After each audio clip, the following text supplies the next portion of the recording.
영적 성장의 달 9월 세 번째 주일로 이렇게 예배를 드리고 있습니다. 명절 기간 가운데 또 가족 친지들을 만나고 또 이곳저곳으로 이동하겠지만 그러함에도 예배를 또 사모하러 오신 또 이 시간 또 어쩔 수 없는 상황 가운데 유튜브 온라인을 통해서 예배를 드리시는 모든 분들에게 주님의 이름으로 사랑하고 환영합니다. 예, 오늘 옆에 계신 분들에게 이렇게 인사 나누기를 원합니다. 당신은 영적인 이스라엘입니다. 당신은 영적인 이스라엘입니다. 예, 사랑하는 성도님들, 우리가 세상을 살아가다 보면요, 크고 작은 위기를 이렇게 만나게 됩니다. 그런데 그 위기를 만나게 되었을 때 가장 먼저 우리 마음에 찾아오는 것이 무엇이겠습니까? 두려움이라는 겁니다. 두려움. 근데 그 두려움이라고 하는 것은요, 한번 사로잡히기 시작을 하면 헤어나올 수가 없어요. 두려움에 사로잡히면요, 그 위기가 내가 생각했던 것보다 점점 커다랗게 내 마음을 치고 들어온다는 겁니다. 그러면 또 그에 따라서 그 두려움도 더 거대하게 증폭이 되는 거고요. 두려움에 마음이 사로잡히면요, 여러 가지가 혼란스럽고 복잡합니다. 그런데 사실 우리가 생각하는 만큼 위기라고 하는 것은요, 그렇게 대단한 것이 아닐 수도 있습니다. 어떻게 보면은 실제 그 위기의 여파, 위기가 주는 영향력이라고 하는 것은 아주 작은데도 불구하고 그 작은 영향을 줄 수 있는 것을 우리는 정말 우리의 인생을 완전히 다 뒤집어 놓을 만한 그런 위기 상황으로다가 우리가 받아들일 수도 있다는 거예요. 우리 사랑하는 성도님도 이렇게 온도와 또 공기의 이렇게 차이 때문에 생기는 것이 이렇게 안개가 있잖아요, 안개가 있습니다. 차량을 운전하다 보면 안개가 자욱하잖아요. 그러면 안개가 자욱한 그 길을 이렇게 지나갈 때면은 마음에 괜히 이렇게 긴장이 되기도 하고 두려움이 이렇게 생기기도 한다는 겁니다. 근데 실제 그 온도와 공기의 차이 때문에 생기는 안개라고 하는 그 양이 굉장히 많은 지역을 이렇게 분포하고 있고 많은 거리를 이렇게 분포하고 있잖아요. 근데 실제상으로다가는 그 양이 얼마 안 된다는 거예요. 아마도 우리 광기 내동마을에 이 공기와 온도의 차이 때문에 안개가 이 광기 내동마을을 다 덮었다. 그렇다고 할지라도 실제 안개의 양은 물 한 컵 정도, 두 컵 정도에 지나지 않는다는 거예요. 어떻게 보면 위기가 우리의 삶에 이렇게 작용하거나 어떤 영향력을 주는 것은 아주 미비할 수가 있는데 우리는 마치 인생이 끝나는 것처럼 그렇게 우리가 혼란스럽고 두려움에 사로잡히고 그럴 수가 있다는 거죠. 사랑하는 성도님들, 세계적인 유명한 속담이 있습니다. 호랑이 굴에 들어가더라도 정신을 바짝 차리면 살 수 있다라고 하는 말이 있어요. 그죠? 근데 그 이야기는 무엇을 내포하고 있습니까? 위기의 상황이 우리 앞에 닥친다 할지라도 두려움에 사로잡히지 말고 마음을 온전하게 다잡으면 어떻다는 겁니까? 그 위기를 해결할 수가 있다라고 하는 의미를 내포하고 있다는 거예요. 사실 그렇습니다. 막상 위기가 이렇게 닥쳤을 때 그 위기하고 같이 직면하게 되면 그 위기를 내가 돌파할 수 있다라고 하는 그런 마음을 갖게 되면 그 위기가 돌파될 수도 있어요. 예전에 친구 목회자가 전도사 시절에 이 아내가 이렇게 임신을 했단 말입니다. 이렇게 연립주택에 살았을 때인데 연립주택 화장실에 이렇게 이 사모님이 이렇게 화장실에 이제 볼일을 보려고 들어가는데 화장실에 그 철망을 떼내고 화장실 유리로다가 도둑이 들어오는 거를 이 사모님이 본 거예요. 다리 하나는 이미 들어왔어요. 나머지 다리 하나가 들어오면은 도둑은 그 실내로 들어오는 거겠죠. 근데 사모님이 이때 막 호들갑스럽게 막 두려움을 막 공포를 막 자아내거나 그런 것이 아니고 주여 하면서 마음속으로 아저씨 지금 뭐 하시는 겁니까? 다 큰 어르신이 이래서 되겠습니까? 라고 말을 했다라는 거예요. 근데 이 도둑이라고 하시는 분이 죄송합니다. 그러더니 발을 바깥으로다가 대면서 다시 도망가더라는 거예요. 순간적인 상황이지만 순간적인 위기잖아요. 도둑이 칼을 들고 들어오면 끝나는 거잖아요. 그런데 사모님의 마음속에 두려움이라기보다도 먼저 이 아저씨를 설득시켜야 되겠다. 아저씨 뭐 하시는 거예요? 다 큰 어르신이 이러시면 안 되죠. 라고 하는 그 정광석과 같은 하나님의 지혜로운 말씀 때문에 이 도둑이 마음을 차리고 마음을 다잡고 자기가 갈 길을 갔더라는 거예요. 사랑하는 성도, 우리 위기라고 하는 것도 그렇다는 겁니다. 위기를 한 번도 이렇게 상대해보지 않고 도망만 치게 되면은 위기를 감당할 수 없게 된다라고 하는 것입니다. 우리 구약 성경 말씀 가운데 엘리사 선지자의 그 시대 가운데 아람이라고 하는 족속이 있었습니다. 아람이라고 하는 족속은요, 계속해서 시간과 때가 적절하면 이스라엘을 이렇게 침공을 했다는 거예요. 침공해서 사람들을 잡아가고 또 도둑질하고 노략질하고 또 사람들에게 해코지를 하고 그런 일들을 계속해서 이제 벌여 나갔던 거였어요. 이제 아람 왕이 하루는 야, 이렇게 우리가 조금씩 그렇게 노략질을 하는 것으로는 안 되겠다 그러면서 이 북이스라엘을 침략하려고 전력과 전술을 세웠어요. 완전히 우리나라로 만들어야 되겠다 라는 다부진 마음을 가지고 전력과 전술을 아주 잘 세워서 이제 북이스라엘을 침략을 했는데 북이스라엘이 너무나 잘 대응을 하면서 이 아람 족속을 오히려 전쟁 가운데 승리한 거예요. 또 두 번, 세 번에 걸쳐서 이렇게 전략과 전술을 세워서 다시 이스라엘을 침략하자 그러면 언제 어떻게 이스라엘이 이 아람 왕의 전략과 전술을 다 꿰뚫어 보듯이 다시 이 전략과 전술을 교묘하게 역이용을 해서 또 전쟁을 이기는 겁니다. 그래서 아람 왕이 이제 모든 신하들을 불러다 놓고 이야기를 하는 거예요.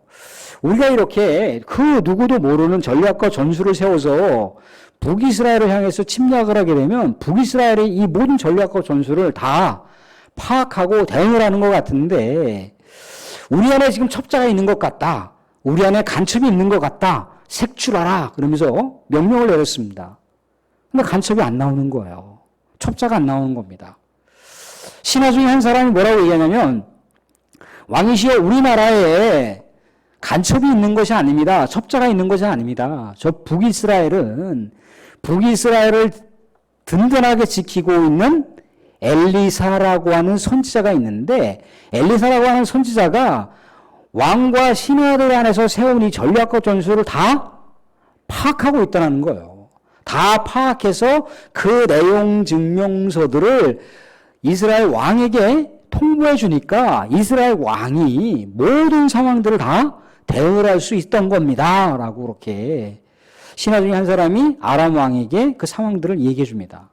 그러니까 아람 왕이 어떻게 대처를 했냐면 수많은 대군들을 이 엘리사가 머물고 있는 이 도단성이라고 하는 곳에 격협이 이렇게 에워싸는 거예요. 완전히 포위를 해서 엘리사라고 하는 선지자를 잡아 죽치자. 그렇게 엘리사만 이제 끝내면 되는 거라고 생각을 했어요. 엘리사의 숨통만 끝내면 우리는 이제 북이스라엘을 우리 것으로 만들 수 있다라고 하는 그런 자신감을 가진 거죠. 그래서 엘리사를 이렇게 치기 위해서 수많은 군대를 이렇게 파병합니다. 그런데 어떻게 했습니까? 엘리사가 머물고 있는 성읍에 아람 군대가 수십만 명이 쾌쾌히 싸고 있을 거 아니겠어요, 그죠? 그랬더니 이 상황을 누가 보고 있는 거예요? 엘리사의 사환이었던 사람이 이 광경을 목격했어요. 그러면서 마음에 두려움이 너무나 가득해서 엘리사 선지자를 찾아갔습니다. 선지자요, 선지자요. 지금 우리가 큰일 났습니다. 큰일 났습니다. 아람의 군대가 너무 숫자도 헤아릴 수 없을 만큼 새카맣게 지금 몰려와서 이 도단 성읍을 다 에워싸고 있습니다.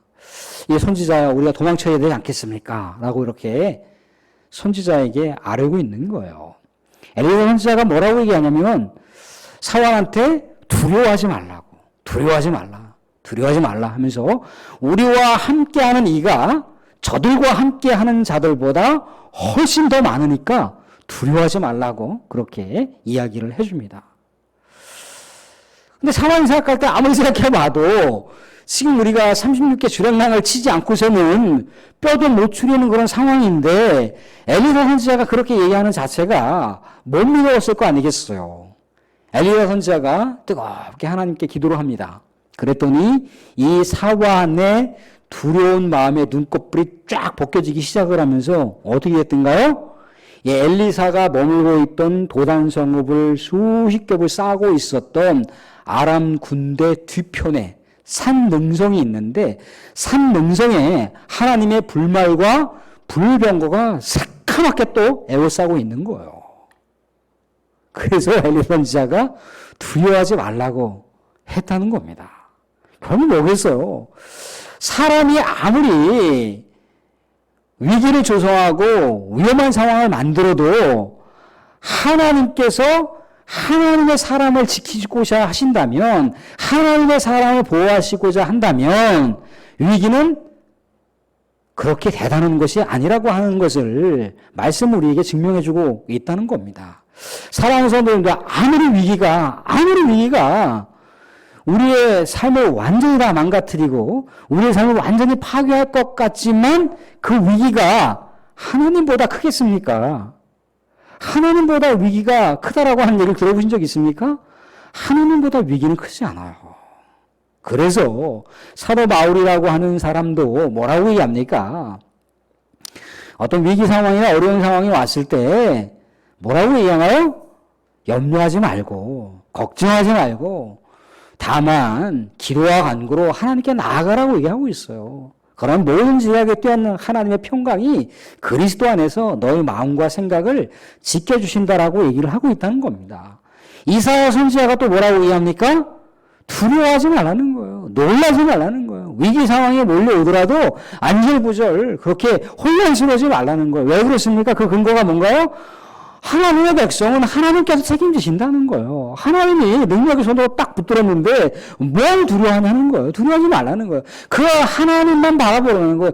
두려움 붙들고 두려움 때문에 씨름하고 두려움 때문에 혼란스러워하고 두려움 때문에 갈팡질팡하지 말고 그 하나님 붙들으라는 거예요. 그 하나님 바라보면 그 위기라고 하는 것이 별거 아니라고 하는 것을 알게 된다는 겁니다. 사랑하는 성도님들, 우리 앞에 위기가 올 수 있죠. 위기가 늘 언제나 함께 동반할 수가 있습니다. 그렇지만 또한 위기도 우리와 동반하지만 또한 하나님도 우리와 함께 하신다라고 하는 이 믿음의 진리를 우리가 놓쳐서는 안 될 것입니다. 사랑하는 성도, 우리에게 위기가 있습니까? 우리 하나님 붙들고 하나님께 기도하면서 위기를 잘 극복해 가실 수 있는 저와 여러분들이 될 수 있기를 주님으로 축원드립니다. 믿음으로 위기를 돌파하자. 약속의 기도로 믿음으로 위기를 돌파하자라고 하는 내용으로 말씀을 나누고자 합니다. 야곱이 이제 자수성가를 해서 이제 고향 땅을 이렇게 찾아오고 있는 장면인 거예요. 그런데 고향 땅을 이렇게 유이 오고 있는데 형 에서가 400명이나 되는 사람을 이끌고 와서 야곱의 가족들을 치려고 하는 엄청난 위기의 상황이 야곱 가운데 지금 놓여져 있던 겁니다. 야곱이라고 하는 사람이 왜 이런 형과의 철천지 원수의 상황을 만들 수밖에 없었느냐면 고대 사회에서 하나님의 장자의 축복권이라고 하는 것은 엄청난 거예요. 인생의 판도를 바꿀 수 있는 축복권이거든요. 근데 인생의 이 판도를 바꿀 수 있는 장자의 축복권을 야곱이라고 하는 사람이 형 에서가 받아야 할 하나님의 장자의 축복권을 가로챘어요. 그것도 정당이가 가로친 것이 아니라 어떤이 가로챘습니까? 아버지의 눈을 속였어요. 형을 속였습니다. 그래서 장자의 축복권을 갈취하고 나니까 형 에서로부터 이제 복수극 아닌 복수국이 지금 치러질 판국에 놓여져 있었던 겁니다. 그래서 야곱이 36개 주랭랑으로다가 삼촌이 계셨던 하란이라고 하는 땅을 향해서 이제 도망자의 신세로다가 살았던 거예요. 나름대로 야곱은 최선을 다했습니다. 노력을 했습니다. 인간적으로 몸부림을 쳤어. 그래서 자수성가를 해서 이제 아버지가 계시는 고향 땅으로 가야겠다라고 그렇게 마음을 먹고 이제 사랑하는 대가족을 이뤘잖아요. 그죠? 그리고 많은 또 소유물들을 가지고 고향 땅으로 가고 있는데 이 세일산이라고 하는 곳에서 형 에서가 지금 야곱을 치겠다고 달려들고 있는 그런 상황 가운데 놓여져 있는 거예요. 어떻게 보면은 야곱에게 있어서는 절체절명의 위기의 상황 가운데 직면하고 있는 거죠. 근데 야곱은 이 위기의 상황 가운데 물론 두려움이 있지만, 물론 공포가 있지만 그 마음 가운데 사로잡히지 않고 하나님을 향해서 기도를 하고 있다는 거예요. 하나님을 향해서. 어떻게 기도했던가요? 약속을 붙잡고 기도한 거예요. 하나님이 예전에 이렇게 약속하셨죠? 이렇게 말씀하셨죠? 그 약속을 말씀 붙들고 기도를 하고 있는 거예요. 그 약속의 말씀을 오늘 말씀 가운데 볼 수가 있습니다. 32장 9절 말씀을 볼 수가 있습니다. 32장 9절 말씀 보시면 32장 9절 말씀 같이 한번 읽어보겠습니다. 9절 시작. 야곱이 또 이르되 내 조부 아브라함의 하나님 내 아버지 이삭의 하나님 여호와여 주께서 전에 내게 명하시기를 내 고향 내 족속에게로 돌아가라 내가 내게 은혜를 베풀리라 하셨나이다. 아멘. 또한 11절 12절도 보겠습니다. 11절 12절도 같이 읽어보겠습니다. 11절 12절 같이 시작. 내가 주께 간구하오니 내 형의 손에서 에서의 손에서 나를 건져내시옵소서. 내가 그를 두렵고함은 그가 와서 나와 내 처자들을 칠까 겁이 나기 때문이다. 주께서 말씀하시기를 내가 반드시 내게 은혜를 베풀어 내 씨로 바다에 셀 수 없는 모래와 같이 많게 하리라 하셨나이다. 아멘. 약속 두 가지를 붙들었다는 거예요. 어떻게? 고향 땅으로 반드시 돌아갈 것이라고 하는 약속을 주셨습니다. 그리고 하늘에 있는 별처럼 땅에 있는 먼지처럼 바다에 있는 모래처럼 너희의 후손들이 장성하게 될 것이라고 하는 약속을 주셨다는 거예요. 하나님 예전에 이런 약속을 저에게 주셨지 않습니까? 이 약속대로 이루어지게 하여 주십시오 라고 붙들고 기도하고 있는 거예요. 사실 이 약속은 야곱과 하나님이 베델에서 만났을 때 베델의 약속을 주신 거예요. 베델이 하나님의 집이잖아요. 하나님의 만남의 장소라고 하는 곳입니다. 이 만남의 장소에서 야곱에게 이 놀라운 은혜와 놀라운 축복의 약속의 말씀을 주셨다는 거죠. 위기가 있고 또 위기의 상황 가운데 두려움이 있고 겁이 났지만 그것으로부터 헤어나오지 못하는 것이 아니라 하나님의 약속을 붙들고 하나님을 향하여 치열하게 기도하고 있는 이 장면을 우리가 보고 있는 거예요. 그런데 여전히 자신이 많은 가족들이 거느리고 있는 이 상황 가운데서 에서가 치게 되면 더 혼란스러울 것 같아서 야복강에서 자기의 사랑하는 가족들과 소유물들을 야복강을 다 건너게 합니다. 그리고 야복강에 자기는 남아서 무엇인가 우리 하나님을 향해서 치열하게 기도하고 있는 장면을 우리가 보고 있는 거죠. 근데 기도를 하고 있는데 말씀 가운데 보면 어떤 사람하고 씨름했다라고 나와 있어요. 그죠? 근데 어떤 사람에 대한 실체가 없습니다. 그래서 어떤 사람이라고 하는 사람은 아마도 하나님의 천사가 아니겠는가 우리가 추정해 볼 수가 있는 거죠. 씨름을 하는데 이제 치열하게 씨름을 했던가 봐요. 그죠? 결사적으로 씨름을 했던가 봐요. 그죠? 우리가 알고 있는 한판승으로 끝내는 그런 씨름이 아니라 밤이 새도록 붙들고 씨름을 하고 있는 거예요. 근데 씨름이라고 하는 단어는 말 그대로 붙잡아야 되는 거잖아요. 그 사람을 딱 붙잡고 놓지 않는 거예요. 그죠? 야곱의 이름하고 똑같죠. 야곱의 정체성이 바로 씨름이에요. 씨름. 인간적으로 씨름을 하고 인간적으로 붙들어서 인간적으로 축복을 가져보려고 했었던 야곱의 모습.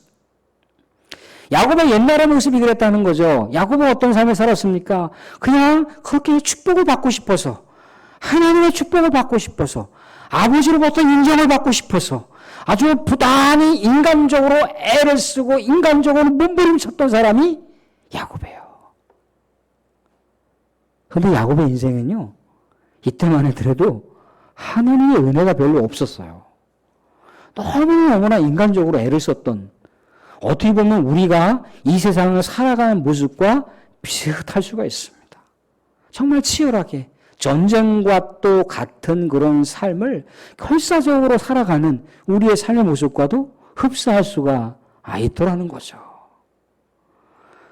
아버지는 형을 늘 언제나 인정을 했어요. 형은 왜? 형은 사냥에 돼 있거든요.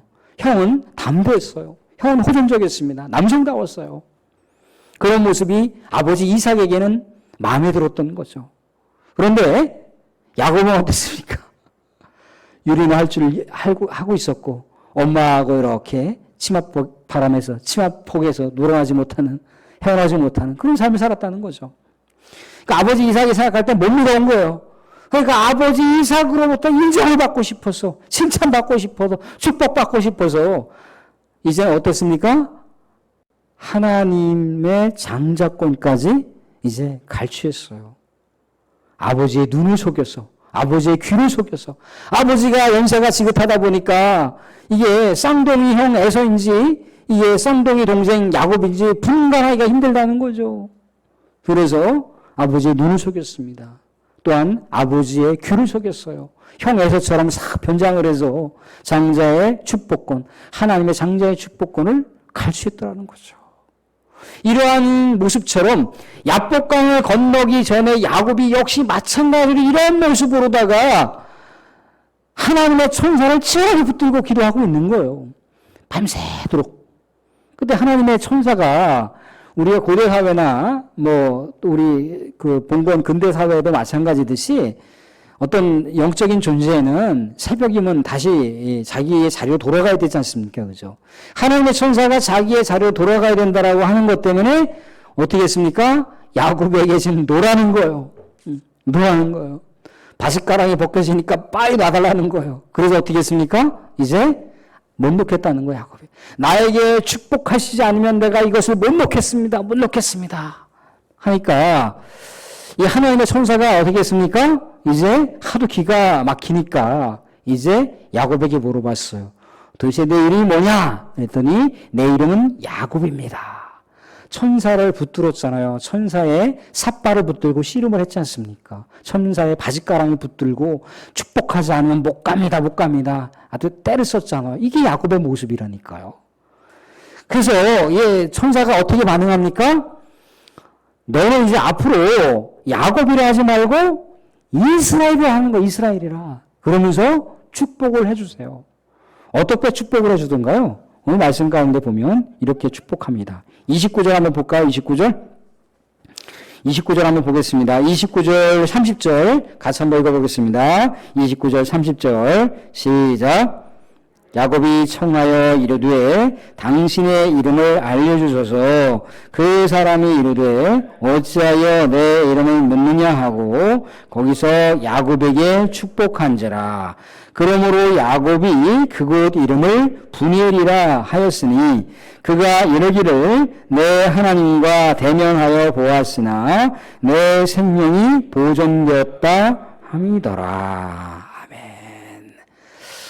하도 야곱이 붙잡고 안 놔주니까 야곱의 이 환도뼈를 하나님의 천사가 쳐버렸습니다. 환도뼈가 완전히 다 위구르 해버린 거죠. 그러니까 쩔뚝쩔뚝 그렇게 장애를 입었지 않았겠어요. 그죠? 그런 상황에서도 다리가 질질 끌려가는데도 축복해달라고 이렇게 간절하게 붙들고 있는 야곱을 향해서 하나님의 천사가 축복을 약속한다는 거죠. 이 축복을 약속한다라고 하는 건 뭡니까? 형 에서가 400명이나 되는 사람을 이끌고 와서 야곱을 치는 위기의 상황이 해결된다라고 하는 것을 암시해 주는 거예요. 그래서 하나님의 얼굴을 보았다라고 야곱이 고백을 하잖아요. 그죠? 그 장소를 분엘이라고 얘기했다는 거예요. 하나님과 내가 만났어. 하나님으로부터 내가 축복을 약속받았어. 라고 하는 장소가 분이에요, 분이엘. 하나님의 만남의 장소, 약속의 장소, 하나님의 얼굴을 보았던 장소가 이미 자신이 간절하게 절박하게 기도했던 내용들이 응답되었다라고 하는 것을 보여주고 있는 거예요. 사랑하는 사람들, 그런데 야곱은요, 이스라엘이 되었습니다. 이스라엘이 되었어요. 이스라엘이라고 하는 의미가 성경 가운데 하나님과 겨루어서 이겼다라고 나와 있잖아요. 그죠? 하나님과 겨루어서 이기는 사람이 있습니까? 이게 말이 되는 얘기입니까? 성경 가운데 하나님과 겨루어서 이겼다라고 얘기 나와 있어요. 이게 말입니까? 뭡니까? 이게 말이 성립이 되는 이야기인가요? 성립이 안 돼요, 이거는. 그런데 문자적으로는 성립이 안 되지만 영적으로는 성립이 된다는 거예요. 아버지와 자식 사이에도 이 관계가 성립이 돼요. 베델의 약속을 붙들고 기도를 했잖아요, 야곱이. 하나님 이렇게 약속하셨잖아요. 제발 이 위기 상황을 돌파하게 해주세요. 근데 우리가 호세아서 12장쯤 가보시게 되면요, 호세아가 야곱이 하나님의 천사와 씨름에서 승리했더라고 하는 그 비결의 메시지를 담고 있어요. 베델에서 만난 그 하나님과 약속의 말씀을 붙들고 야곱이 치열하게 눈물을 흘리면서 통곡하면서 기도하자 하나님의 천사가 응답해 줬다는 거예요. 뭡니까? 약속을 붙들고 정말 애끓는 심정으로 기도하게 되니까 하나님께서 들어주셨다는 거죠. 치열하게 기도하니까 하나님께서 아니 다리가 질질질질 끌려가면서도 축복해 주세요, 축복해 주세요, 축복해 주세요 하니까 어떻게 됐다는 거예요? 하나님께서 두 손 들었어요. 야곱, 네가 이겼어. 내가 졌다. 너 축복해 주마. 그렇게 하나님께서 반응하신 거예요. 그래서 이제는 야곱으로 살지 말고 이스라엘로 살라고. 지금껏 인간적으로 몸부림치면서 치열하게 전쟁의 그 전쟁터에서 살아가는, 싸움터에서 살아가는 그런 모습처럼 살았는데 하나님의 그 골자가 빠진 인간적으로 몸부림치는 그런 야곱과 같은 인생 살지 말고 이스라엘로 살아라는 거예요. 이스라엘은 하나님과 겨루어서 이겼다라고 하는 문자적인 의미가 아니고요. 더 큰 의미가 있는데 하나님께서 힘주시겠다는 거예요. 하나님께서 힘주시는 사람으로 살아라는 거예요. 하나님께서 함께 해주시는 사람으로 살라는 거예요. 하나님께서 동행하시는 사람으로 살라는 거예요. 너의 인생의 이제 중반전, 후반전은 하나님이 너와 동행하는 그런 사람으로, 그런 축복된 인생으로 은혜를 붙드는 사람으로 살아라 라고 하면서 그렇게 계명을 해주셨다는 거예요. 그렇게 인간적으로 축복을 받으려고 얼마나 몸부림쳤어요. 그죠? 생을 완전히 때를 쓰듯이 살았던 그런 인생. 그렇다고 해서 야곱의 그 인생을 치열하게 살았던 것에 대해서 우리가 뭐 어떤 손가락질을 한다라 그런 의미는 아닙니다. 그런 인생인데 그런 인생이 얼마나 고단했겠습니까? 얼마나 아팠겠습니까? 얼마나 힘들었겠습니까? 마치 우리의 모습인 거죠. 우리의 사랑하는 남편들을 보세요. 얼마나 치열하게 살아갑니까? 우리의 사랑하는 아내들을 보세요. 얼마나 치열하게 살아갑니까? 안쓰럽잖아요. 남편이 생각할 때 내 아내가 저렇게 몸부림치면서 살아보겠다고 사는데 그 모습 자체가 아름답고 그 모습 자체가 너무나 귀하고 그 모습 자체가 너무나 소중한 가치롭게 느껴지지 않습니까? 그렇죠? 그런데 왠지 모르기에 그런 열심히 최선을 다해 살아가는 모습은 왠지 모르게 안타깝고 왠지 모르게 힘들어 보이고 고단해 보이고 그런다는 거죠. 우리 하나님께서 그렇다는 거예요. 야곱에게 그렇게 고단하게 살아가지 말고 이제 나와 함께 살아가자. 나와 함께 더불어서 너의 인생을 멋지게 한번 펼쳐보자. 하나님께서 그러한 축복의 메시지를 주신 게 이스라엘이에요, 이스라엘. 우리 사랑하는 성도님들, 우리가 바로 이스라엘이에요, 이스라엘. 영적인 이스라엘이에요. 물론 인간적으로 최선을 다하지만 최선을 다하는 것은요, 물론 우리 성도의 아름다운 도리이기도 하지만 하나님께서 우리가 최선을 다하는 삶 가운데 축복을 주시잖아요. 은혜를 주시잖아요. 그럼 엄청난 축복, 엄청난 은혜가 될 수가 있다는 거예요. 비도 오지 않는데 요즘에야 양수기라도 잘 발달돼서 그렇지만 옛날에는 양수기라도 있었습니까? 그냥 웅덩이 파갖고 거기다 물 고여 있는 거 받아서 갈라지는 밭에다가 물 주고 갈라지는 논에다가 물 겨우 이렇게 양동이 하나 받아서 갖다 뿌리고 그렇게 우리는 농사를 졌잖아요. 그렇게 몸부림치면서 농사를 졌단 말이죠.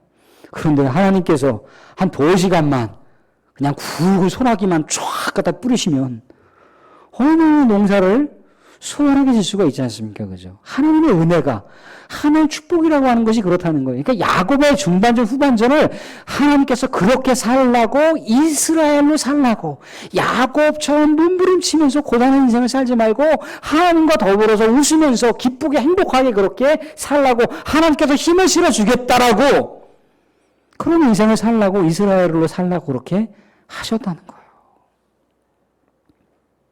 그래서 우리 33장에 가보게 되면은 마치 야곱을 죽이겠다라고 20년 전에 캐캐 먹었던 그 복수국을 벌리겠다라고 했던 형이 야곱이 다리를 질질 끌고 오고 있으니까 그 모습이 이제 뭡니까? 원한을 갚기 위한 그런 마음, 원한을 갚겠다라는 복수에 불타는 그런 니글니글거리는 눈동자가 아니라 아이고 내 동생 너무너무 고생했구나. 내 동생 너무너무 고생했어. 그러면서 동생을 향해서 달려가서 목을 어기고 울고 있는 그 명장면이 33장 장면을 통해서 볼 수가 있습니다. 하나님이 해결하시는 거예요, 하나님이. 하나님이. 말씀 뵙겠습니다. 사랑하는 성도님들, 우리의 삶의 상황 가운데는 위기가 있을 수 있습니다. 위기가 들어오잖아. 끊임없이 죽을 때까지 쫓아다녀요. 그런데 하나님도 우리에게 뭘 약속하셨습니까? 세상 끝날 때까지 성도와 믿음의 사람들과 함께 임마누엘 하나님으로 하겠다라고 약속하셨다는 거예요. 위기를 먼저 보지 마시고 위기 가운데 두려움이 있지만 두려움 가운데 사로잡히지 마시고 우리들과 함께 하겠다. 우리들을 영원히 세상 끝날 때까지 사랑하시고 지키시겠다라고 하는 하나님께 우리의 시선을 두십시오. 그러면 우리의 위기가 거대한 태산처럼 우리의 앞에 놓여있다 할지라도 하나님께 우리가 간절히 하나님 세상 끝날 때까지 사랑하시고 함께 하신다라고 약속하셨잖아요 라고 기도하면 거대한 태산의 위기가 마치 평지처럼 그렇게 해결되는 놀라운 은혜와 축복이 여러분 가운데 있어질 것입니다. 다만 위기 가운데 기도의 끈을 놓지 마시고 기도 가운데 위기를 해결하고 위기를 돌파할 수 있는 저와 여러분들이 될 수 있기를 주님으로 축원드립니다. 여러분들은 영적인 이스라엘이라고 하는 여러분들의 정체성은 영적인 이스라엘이라고 하는 정체성을 잊지 마시고 위기의 상황이 온다 할지라도 우리 하나님을 붙들고 기도 가운데 그 위기를 돌파하실 수 있는 놀라운 은혜가 여러분 가운데 있어지기를 주님으로 축원드립니다.